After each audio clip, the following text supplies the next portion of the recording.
ഈശോ മിശിഹായ്ക്കും സ്തുതിയായിരിക്കട്ടെ. വിശ്വാസ പരിശീലന അധ്യാപകരുടെ പരീക്ഷയ്ക്കായിട്ടാണ് നാം ഒരുങ്ങിക്കൊണ്ടിരിക്കുന്നത്. കഴിഞ്ഞ കുറച്ച് വർഷങ്ങളായി കത്തോലിക്ക സഭയുടെ മതബോധന ഗ്രന്ഥം എന്നതാണ് നമ്മളുടെ പഠന വിഷയം. വിശ്വാസ സത്യങ്ങൾ അറിഞ്ഞിരിക്കേണ്ടത് ഓരോ വിശ്വാസ പരിശീലന അധ്യാപകന്റെയും അധ്യാപികയുടെയും ഉത്തരവാദിത്തമാണെന്നും കൃത്യമായ സത്യാവസ്ഥകൾ മനസ്സിലാക്കിയാലാണ് കുട്ടികൾക്ക് കൂടുതൽ നല്ല രീതിയിൽ അവർക്ക് ആ സത്യങ്ങൾ മനസ്സിലാക്കി കൊടുക്കാൻ സാധിക്കുകയുള്ളൂ എന്നതുകൊണ്ടാണ് ഈ ഭാഗം നാം പഠന വിഷയമാക്കുന്നത്. താരതമ്യേന എളുപ്പമുള്ളതും എന്നാൽ വിശ്വാസ പരിശീലന അധ്യാപകർ അറിഞ്ഞിരിക്കേണ്ടതുമായ ഒരു ഭാഗമാണ് ഈ വർഷം നമുക്ക് പഠന വിഷയമായി ലഭിച്ചിരിക്കുന്നത്. കൂദാശകളാണവ. കൂദാശകളിൽ തന്നെ വിവാഹം എന്ന കൂദാശയെ കുറിച്ചാണ് കഴിഞ്ഞ എപ്പിസോഡിൽ നമ്മൾ കേട്ടു തുടങ്ങിയത്. അതിന്റെ തുടർച്ചയായിട്ടാണ് ഇന്നത്തെ എപ്പിസോഡിൽ വിവാഹം എന്ന കൂദാശയുടെ 4 ഭാഗങ്ങളെ കുറിച്ച് പറയപ്പെടുന്നത്. ദൈവരാജ്യത്തെ പ്രതിയുള്ള കന്യകത്വം, വിവാഹത്തിന്റെ ആഘോഷം, വിവാഹത്തിന്റെ സമ്മതം, മിശ്ര വിവാഹം, ഇതര മതവിഭാഗങ്ങളുമായുള്ള വിവാഹബന്ധം. ഇങ്ങനെ 4 വിഷയങ്ങളെ കുറിച്ചിട്ടാണ് ഇന്നത്തെ നമ്മുടെ എപ്പിസോഡിൽ നമ്മൾ ചർച്ച ചെയ്യാൻ പോകുന്നത്. ദൈവരാജ്യത്തെ പ്രതിയുള്ള കന്യകത്വം എന്ന് പറയുമ്പോൾ പ്രധാനമായിട്ടും ഈശോയ്ക്ക് ഏറ്റവും കൂടുതൽ പ്രാധാന്യം കൊടുത്തുകൊണ്ട് ഈശോയ്ക്ക് വേണ്ടി മാറ്റിവെച്ച ഒരു ജീവിതാന്തസ്സിനെ കുറിച്ചാണ് പറയുന്നത്. വിവാഹത്തെക്കുറിച്ച് പറയുമ്പോൾ ദൈവരാജ്യത്തെ പ്രതിയുള്ള കന്യകത്വത്തെ കുറിച്ച് പറയുന്നത് എന്തിനാണെന്ന് ചിലപ്പോഴെങ്കിലും നമുക്ക് ചിന്തിക്കാം. യഥാർത്ഥത്തിൽ ദൈവരാജ്യത്തെ പ്രതിയുള്ള കന്യകത്വവും വിവാഹം എന്ന കൂദാശയും ഇവ രണ്ടും സ്വീകരിക്കാനുള്ള കൃപാവരം ലഭിക്കുന്നത് ക്രിസ്തുവിൽ നിന്നാണ്. അങ്ങനെ ഒരു കൃപാവരം ലഭിച്ചവർക്ക് മാത്രമേ ഈ ജീവിതാന്തസ്സുകളിൽ തുടർന്നു കൊണ്ടുപോകാനായിട്ട് സാധിക്കുകയുള്ളൂ. വിശുദ്ധ ഗ്രന്ഥത്തിൽ പറയപ്പെടുന്നു, എന്തെന്നാൽ മാതാവിന്റെ ഉദരത്തിൽ നിന്ന് ഷണ്ഡരായി ജനിക്കുന്നവരുണ്ട്, മനുഷ്യരാൽ ഷണ്ഡരാക്കപ്പെടുന്നവരുണ്ട്, സ്വർഗരാജ്യത്തെ പ്രതി തങ്ങളെ തന്നെ ഷണ്ഡരാക്കുന്നവരുണ്ട്. ദൈവരാജ്യത്തെ പ്രതിയുള്ള കന്യകത്വം സ്വീകരിക്കുന്നവർ ഇതുപോലെ സ്വർഗരാജ്യത്തെ പ്രതി ഷണ്ഡരാക്കപ്പെടുന്നവരാണ്.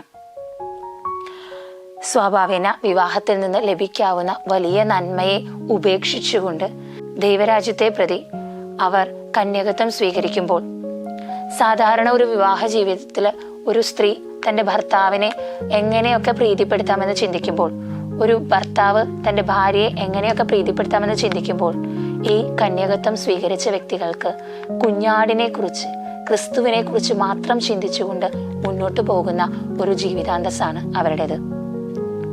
വിവാഹം എന്ന കൂദാശയെ കുറിച്ചോ അല്ലെങ്കിൽ കന്യകത്വം സ്വീകരിച്ച വ്യക്തികളെ കുറിച്ചോ ഒന്നിലും അങ്ങനെ ഒരു വ്യത്യാസം കാണേണ്ടതില്ല എന്നാണ് സഭ നമ്മെ പഠിപ്പിക്കുന്നത്. രണ്ടും തുല്യമായ ഒരു ജീവിതാന്തസ്. രണ്ടിലൂടെയും ക്രിസ്തു കേന്ദ്രീകൃതമായി ജീവിക്കാൻ നമുക്ക് സാധിക്കുമെന്നും സഭ നമ്മെ പഠിപ്പിക്കുന്നു. അടുത്തതായി പറയുന്നത് വിവാഹത്തിന്റെ ആഘോഷത്തെ കുറിച്ചിട്ടാണ്. വിവാഹത്തിന്റെ ആഘോഷം എന്ന് പറയുമ്പോൾ നമ്മുടെ എല്ലാം മനസ്സിലേക്ക് വരുന്നത് ലൗകികമായിട്ടുള്ള അല്ലെങ്കിൽ ഇന്നത്തെ കാലഘട്ടത്തിൻ്റെതായിട്ടുള്ള വിവാഹത്തിന്റെ ആഘോഷങ്ങളെ കുറിച്ചാണ്. എന്നാൽ ഒരു ക്രിസ്ത്യാനിയെ സംബന്ധിച്ചിടത്തോളം ആഘോഷം എന്ന് പറയുന്നത് ഒരു ക്രൈസ്തവ ജീവിതത്തിന്റെ കേന്ദ്രമായി നിൽക്കുന്ന ആഘോഷം വിശുദ്ധ കുർബാനയാണ്. അപ്പോൾ ഇവിടെ വിവാഹത്തിന്റെ ആഘോഷം എന്ന് പറയുമ്പോൾ വിവിധ റീത്തുകളിൽ അല്ലെങ്കിൽ വിവിധ സാഹചര്യങ്ങളിൽ വിവാഹം എന്ന കൂദാശ എങ്ങനെ ആഘോഷിക്കപ്പെടുന്നു അല്ലെങ്കിൽ എങ്ങനെ പരികർമ്മം ചെയ്യപ്പെടുന്നു എന്നുള്ളതാണ്. ലത്തീൻ റീത്തില് 2 കത്തോലിക്ക വിശ്വാസികൾ തമ്മിലുള്ള വിവാഹത്തിന്റെ ആഘോഷം എന്ന് പറയുന്നത് അത് അവര് പരസ്പരം വിശുദ്ധ കുർബാന മധ്യേ നടത്തുന്ന ആ ഒരു സമർപ്പണത്തിലൂടെയാണ്. വിശുദ്ധ കുർബാന മധ്യയാണ് വിവാഹം എന്ന കൂദാശ പരികർമ്മം ചെയ്യപ്പെടാറുള്ളത്. അത് സഭാ ശരീരത്തിന്റെ ശിരസായ ക്രിസ്തുവിനോട് ചേർത്ത് വെച്ചുകൊണ്ട്, ആ പെസഹ രഹസ്യങ്ങളുടെ ആഘോഷത്തോട് ചേർത്ത് വെച്ചുകൊണ്ട് ക്രൈസ്തവ ജീവിതത്തിന്റെ ഏറ്റവും പ്രധാനപ്പെട്ട ഒരു വിളിയായ ഒരു ജീവിതാന്തസ്സായ വിശുദ്ധ കുർബാന, പരസ്പരം ഭർത്താവും ഭാര്യയും നൽകുന്ന ആ സമർപ്പണം, അതതിന്റെ പൂർണ്ണതയിൽ വരുവാൻ വേണ്ടിയാണ് വിശുദ്ധ കുർബാനയോട് ചേർത്ത് വെച്ച് ആ ആഘോഷങ്ങളുടെ പൂർണ്ണതയിലേക്ക് വിശുദ്ധ കുർബാനയോട് ചേർത്ത് വെച്ച് നാം വിവാഹം എന്ന കൂദാശ ആഘോഷിക്കുന്നത്. അതുകൊണ്ട് തന്നെ വിശുദ്ധ കുർബാന സ്വീകരിച്ച് അതുവഴി ലഭിക്കുന്ന ആ കുർബാനയുടെ ചൈതന്യത്തിലൂടെയാണ് ഇവര് ഒരുമിച്ച് ചേരുന്നത്. വധൂവരന്മാർ അനുതാപം എന്ന കൂദാശ സ്വീകരിച്ചുകൊണ്ട് വേണം വിവാഹത്തിലേക്ക് കടക്കാനെന്ന് പറയുന്നു. നമുക്കറിയാവുന്നതുപോലെ ഒരു വിവാഹം എന്ന കൂദാശ സ്വീകരിക്കുന്നതിന് മുമ്പ് പലതവണ നാം കുമ്പസാരിച്ച് ഒരുങ്ങിയിട്ടാണ് ഈ കൂദാശയിലേക്ക് കടക്കുന്നത്. വിശുദ്ധ കുർബാനയിലൂടെ, വിശുദ്ധ കുമ്പസാരത്തിലൂടെ സ്വയം വിശുദ്ധീകരിക്കപ്പെട്ട് പരസ്പരം സമർപ്പിക്കുന്ന ഒരു കൂദാശയായിട്ടാണ് വിവാഹം എന്ന കൂദാശയെ സഭ വളരെ വിശുദ്ധമായിട്ടാണ് കാണുന്നത്. ലത്തീൻ സഭയുടെ പാരമ്പര്യം അനുസരിച്ച് ക്രിസ്തുവിന്റെ കൃപാവരത്തിൽ നിന്ന് ശുശ്രൂഷ സ്വീകരിച്ച് ഇവർ പരസ്പര സമ്മതത്തോടു കൂടിയാണ് കൂദാശ പരികർമ്മം ചെയ്യുന്നത്.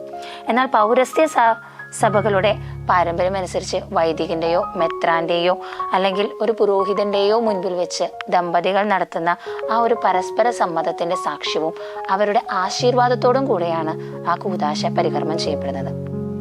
ഈ കൂദാശ പരികർമ്മം ചെയ്യപ്പെടുമ്പോൾ നമ്മൾ ശ്രദ്ധിച്ചു കഴിഞ്ഞാൽ അറിയാൻ പറ്റും, ഒരുപാട് തവണ ആശീർവാദ പ്രാർത്ഥനകൾ, പ്രത്യേകിച്ച് പരിശുദ്ധാത്മാവിന്റെ കൃപയോടുകൂടെ അല്ലെങ്കിൽ പരിശുദ്ധാത്മാവിന്റെ സഹായത്തോടു കൂടെയുള്ള പരിശുദ്ധാത്മാവിന്റെ ശക്തി വന്നു ചേരുന്നത് പോലെയുള്ള അഭിഷേക പ്രാർത്ഥനകളിലൂടെയാണ് ഈ കൂദാശ മുന്നോട്ട് പോകുന്നത്.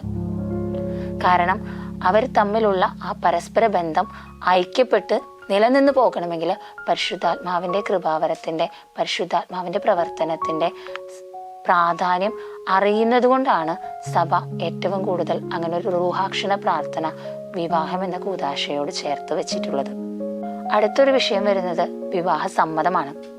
വിവാഹ സമ്മതം എന്ന് പറയുമ്പോൾ പങ്കാളികൾ പരസ്പരം നൽകുകയും സ്വീകരിക്കുകയും ചെയ്യുന്ന ഒരു മാനുഷിക പ്രവൃത്തിയായിട്ടാണ് പറയപ്പെടുന്നത്. ഇങ്ങനൊരു പരസ്പരം നൽകുന്നതിൽ സ്വാതന്ത്ര്യത്തിന് സഭ വളരെയധികം പ്രാധാന്യം കൊടുക്കുന്നു. സ്വാതന്ത്ര്യം എന്ന് പറയുമ്പോൾ സഭ 2 കാര്യമാണ് പ്രധാനമായും ഊന്നി പറയുന്നത്. 1, സമ്മർദ്ദത്തിന് വഴങ്ങാതിരിക്കുക. 2, പ്രകൃതി നിയമത്തിനും സഭാ നിയമത്തിനും തടസ്സങ്ങൾ ഉണ്ടാകാതിരിക്കുക. ഇതുകൊണ്ട് പറയുന്നത് ബാഹ്യമായിട്ടുള്ള എന്തെങ്കിലും സമ്മർദ്ദത്തിന് വഴങ്ങി ഒരു വ്യക്തി വിവാഹത്തിന് സമ്മതം നൽകുന്നത് വിവാഹത്തെ സാധുവാക്കുന്നില്ല എന്നുള്ളതാണ്. അതോടൊപ്പം തന്നെ സ്വന്തമായി തീരുമാനങ്ങൾ എടുത്തുകൊണ്ട് ശാരീരികമായും മാനസികമായും സ്വന്തമായി തീരുമാനം എടുക്കാൻ പറ്റുന്ന സാഹചര്യത്തിൽ ഒരു വ്യക്തി നൽകുന്ന സമ്മതത്തിന് മാത്രമേ പ്രസക്തിയുള്ളൂ എന്നതാണ്. അതുകൊണ്ട് തന്നെ സഭാ നിയമം അനുസരിച്ച് ഭാവിയിൽ എപ്പോഴെങ്കിലും ഒരു വിവാഹത്തിന്റെ സാധുതയെക്കുറിച്ച് ചിന്തിക്കുകയാണെങ്കിൽ ഇതുപോലെ ഭീഷണി മുഖേനയോ അല്ലെങ്കിൽ സ്വന്തമായി തീരുമാനമെടുക്കാൻ പറ്റാത്തൊരു സാഹചര്യത്തിലായിരുന്നു എന്ന് ആ വ്യക്തി എന്ന് തെളിയിക്കപ്പെടുകയോ ചെയ്തു കഴിഞ്ഞാൽ ആ വിവാഹം അസാധുവായി, അതായത് വിവാഹം നടന്നിട്ടില്ല എന്നൊരു പ്രഖ്യാപനം നടത്തുവാനായി സഭയ്ക്ക് സാധിക്കും. അതുകൊണ്ട് തന്നെ പരസ്പരം നൽകപ്പെടുന്ന ഈ സമ്മതത്തിന് വളരെയധികം പ്രസക്തി സഭ നൽകുന്നു. ഈ പുരുഷനെ ഞാൻ വിവാഹം ചെയ്യാൻ സമ്മതമാണ്, ഈ സ്ത്രീയെ ഞാൻ വിവാഹം കഴിക്കാൻ സമ്മതമാണ് എന്ന് സാക്ഷികളുടെ മുൻപാകെ ഇത് ഏറ്റുപറയുമ്പോൾ ഇതൊരു ജീവിതാന്തസ്സും ഒരു ക്രൈസ്തവ ധർമ്മം നിറവേറ്റുന്നതിനുള്ള ഒരു വേദിയാണെന്ന് കൂടി വ്യക്തികൾ മനസ്സിലാക്കുകയും അതിന് സാക്ഷികളുടെ അകമ്പടിയോടുകൂടെ ഏറ്റുപറയുമ്പോൾ സമൂഹത്തോടും സഭയോടും വിവാഹ ജീവിതത്തിൽ ഏർപ്പെടുന്ന വ്യക്തികൾക്കുള്ള അവരുടെ ഉത്തരവാദിത്വവും അവരവിടെ ഏറ്റുപറയുന്നു. അതുകൊണ്ട് തന്നെ ഉത്തരവാദിത്വപൂർണമായ ഒരു വിവാഹ ജീവിതം മക്കളോടും ഭാര്യയോടും ഭർത്താവിനോടും ജീവിത പങ്കാളിയോടുള്ള കടമകൾ നിറവേറ്റുന്നതിന് അവർ ബാധ്യസ്ഥരാകുന്നു. എന്നാൽ ഇവരുടെ ഈ സമ്മതം അത് പ്രസക്തമാകണമെങ്കിൽ അത് കൗദാശികമായി വിവാഹം നടത്തി കൊടുക്കുന്ന ഒരു വൈദികന്റെ മുൻപിൽ വെച്ച് നടത്തുമ്പോഴാണ്, ഈ സമ്മതം പ്രഖ്യാപിക്കുമ്പോഴാണ് ഇവരുടെ ഈ സമ്മതം യഥാർത്ഥത്തിൽ സഭയുടെ മുൻപാകെ സമ്മതിക്കപ്പെടുന്നത്. അതുകൊണ്ട് തന്നെ സഭയുടെ ശുശ്രൂഷകരായിട്ടുള്ള ഒരു വൈദികന്റെയോ ഒരു ഡീക്കന്റെയോ മുൻപിൽ വെച്ച് നടത്തുന്ന സമ്മതത്തിനാണ് കൂടുതൽ പ്രസക്തിയുള്ളത്. അപ്പോഴാണ് ഈ സമർപ്പണം, ഈ സമ്മതം എന്ന് പറയുന്നത് ഒരു സഭാത്മക യാഥാർത്ഥ്യമായി മാറുന്നത്. ഇനി ഈ ഒരു സമ്മതത്തിന് വേണ്ടി ഇവർ തയ്യാറാകുമ്പോൾ യഥാർത്ഥത്തിൽ ഓരോ വിവാഹത്തിലേക്ക് കടക്കുമ്പോഴും ആ വ്യക്തികൾക്ക് ഒരു ഒരുക്കം അത്യാവശ്യമാണ്. ഈ ഒരുക്കം യഥാർത്ഥത്തിൽ നടത്തുന്നത് അവരുടെ മാതാപിതാക്കളും അവർക്ക് ചുറ്റുമുള്ള മറ്റ് കുടുംബാംഗങ്ങളുമാണ്. ഈ കാലഘട്ടത്തിൽ ശിഥിലമായി കൊണ്ടിരിക്കുന്ന ഒത്തിരി കുടുംബങ്ങളിലും മധ്യേ ജീവിക്കുന്ന യുവതലമുറ വിവാഹം എന്ന കൂദാശ സ്വീകരിക്കാനും ഒരു വിവാഹ ബന്ധത്തിൽ ഏർപ്പെടുവാനൊക്കെ ഒരുപാട് വിസമ്മതിക്കുന്ന കാലഘട്ടമാണ്. ഉത്തമമായ കുടുംബജീവിത മാതൃകകൾ ഈ സമൂഹത്തിന്റെ മുമ്പിൽ, ഈ തലമുറയുടെ മുമ്പിൽ കാണിച്ചു കൊടുക്കേണ്ടത് ഓരോ വിവാഹിതരായവരുടെയും ഉത്തരവാദിത്തമാണെന്നുള്ളത് കൂടി ഓരോ ഓർമ്മപ്പെടുത്തലാണ്. അടുത്ത് വരുന്ന വിഷയം എന്ന് പറയുന്നത് മിശ്ര വിവാഹവും ഇതര മതസ്ഥരുമായിട്ടുള്ള വിവാഹവുമാണ്. മിശ്ര വിവാഹം എന്ന് പറയുമ്പോൾ കത്തോലിക്കരും മാമോദിസ സ്വീകരിച്ച അക്കത്തോലിക്കരും തമ്മിലുള്ള വിവാഹമാണ്. ഇതര മതസ്ഥരുമായിട്ടുള്ള വിവാഹം എന്ന് പറയുന്നത് കത്തോലിക്കനും മാമോദിസ സ്വീകരിക്കാത്ത വ്യക്തിയും തമ്മിലുള്ള വിവാഹമാണ്. ഇങ്ങനെ പലതരത്തിലുള്ള വിവാഹ ബന്ധങ്ങളെ കുറിച്ച് സംസാരിക്കുമ്പോൾ ഈ സഭാവിഭാഗങ്ങൾ തമ്മിലുള്ള അന്തരങ്ങളൊന്നും ഒരു പരിധി വരെ തരണം ചെയ്യാൻ പറ്റാത്തൊരു പ്രശ്നമായിട്ടല്ല സഭ കണക്കാക്കുന്നത്. എങ്കിലും ഇതിന്റെ ഭവിഷ്യത്തായിട്ട് ഉണ്ടാവാൻ സാധ്യതയുള്ള അല്ലെങ്കിൽ ഇതിന്റെ പരിണിത ഫലമായിട്ടുണ്ടാകുന്ന ചില അപകട സാധ്യതകൾ മുന്നിൽ കണ്ടുകൊണ്ട്, അതായത് മതപരമായ കാര്യങ്ങളോടുള്ള നിസ്സംഗത, അല്ലെങ്കിൽ തങ്ങളുടെ മക്കളെ ഏത് മതവിഭാഗത്തിൽ ചേർക്കണമെന്നുള്ള ഭാവിയിൽ ഉണ്ടാവാൻ സാധ്യതയുള്ള വഴക്കുകൾ, അങ്ങനത്തെ ചില സംഭവങ്ങളെ കൂടി ഉൾച്ചേർത്തുകൊണ്ടാണ് സഭ ഇതിനധികം പ്രോത്സാഹിപ്പിക്കാത്തത്. സ്വന്തം മതവിശ്വാസത്തിൽ തന്നെ നിൽക്കുകയാണെങ്കിൽ അവിടെ രണ്ട് മതവിഭാഗങ്ങളിൽ നിന്ന് വന്നവർ തമ്മിലുള്ള ഒരു അഭിപ്രായ വ്യത്യാസങ്ങൾ ഭാവിയിൽ ഉണ്ടാവാൻ സാധ്യതയുണ്ട്. ഈ സാധ്യതകളെ പരിഗണിച്ചുകൊണ്ടാണ് വളരെ ശ്രദ്ധയോടുകൂടെ വേണം ഇങ്ങനെയുള്ള വിവാഹങ്ങളെ പ്രോത്സാഹിപ്പിക്കാനും സാധ്യതകൾ തുറന്നു കൊടുക്കാനും എന്നാണ് സഭ നമ്മെ പഠിപ്പിക്കുന്നത്. ലത്തീൻ സഭയുടെ നിയമം അനുസരിച്ച് ഓരോ പ്രത്യേക സാഹചര്യങ്ങളിലും പ്രത്യേക നിയമം മേടിച്ചാൽ മാത്രമേ ഇങ്ങനെയുള്ള വിവാഹങ്ങൾക്ക് സാധ്യതയുള്ളൂ. ഇതര മതസ്ഥരമായിട്ടുള്ള വിവാഹങ്ങളെ കുറിച്ച് പറയുമ്പോൾ നമുക്ക് ഒരു ഉത്തരവാദിത്വം കൂടിയുള്ളതായിട്ട് സഭ നമ്മെ ഓർമ്മിപ്പിക്കുന്നുണ്ട്. ഏതെങ്കിലും സാഹചര്യത്തിൽ ഇതുപോലൊരു വിവാഹ ജീവിതാന്തസ് തിരഞ്ഞെടുക്കപ്പെടുന്ന വ്യക്തികളുണ്ടെങ്കിൽ അവർക്ക് വേണ്ടിയുള്ളൊരു ഉത്തരവാദിത്വം കൂടി വിശുദ്ധ ഗ്രന്ഥത്തിൽ നിന്ന് സഭ നമുക്ക് ചൂണ്ടിക്കാണിച്ചു തരുന്നു. അവിശ്വാസിയായ ഭർത്താവ് ഭാര്യ മുഖേനയും അവിശ്വാസിയായ ഭാര്യ ഭർത്താവ് മുഖേനയും വിശുദ്ധീകരിക്കപ്പെടണം. ഒരു വിശുദ്ധീകരണത്തിന്റെ കർമ്മം കൂടി നമ്മൾ ഓരോരുത്തരും ചെയ്യാനായിട്ട് സഭ നമ്മെ പഠിപ്പിക്കുന്നുണ്ട്.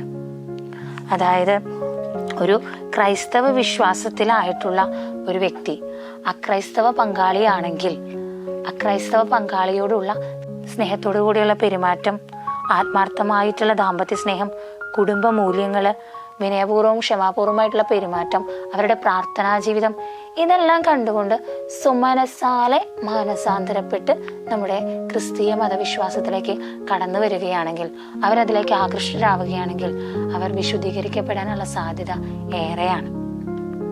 അതുകൊണ്ട് തന്നെ ഈ ഒരു ആഹ്വാനം കൂടി ഓരോ വിശ്വാസികളും എടുക്കേണ്ടതുണ്ട്.